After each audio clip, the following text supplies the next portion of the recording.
Alright, hello everyone. So today I was lucky enough to get my hands on an exclusive pre-production model of Canon's newly announced 16-35 f4L IS USM lens. So this is Canon's new ultra-wide angle lens. It has the same focal length as their 16-35 f2.8 lenses. However, this one is a f4 and this one has IS. So I think this is the first time Canon has put image stabilization in an ultra wide angle lens. So that's something new. I don't think anyone has actually done this before.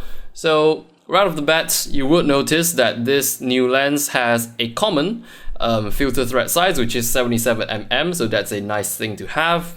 Now, the build of this lens actually resembles the 24-70 f2.8 Mark II lens. So they look fairly similar, a little differences here and there, and mainly this one is slightly smaller, and this lens is very light. That was my first impression. When I first picked it up, I did not expect it to be that light. So it was very light, so this lens would not be a burden for you to carry at all. So mainly I think because of the f4 aperture, the f4 constant aperture, Canon was able to cut down on the weight of this lens by quite a lot. So like all of Canon's other ultra-wide angle lenses, this lens has internal zooming. That means when you zoom in and out, the total physical length stays the same, but you will notice that the front element moves in and out a little bit.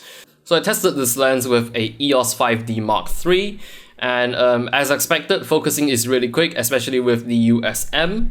However, the image stabilization though, it is not that amazing. It won't blow you away because it is a wide angle lens. So the image stabilization really can't do that much. The effect is quite minimal. It stabilizes your image by a bit, but not that much. So it will smooth out video a little bit if you're taking video with this lens, but the difference is still very insignificant, especially when compared relatively to, let's say, image stabilization on a telephoto lens.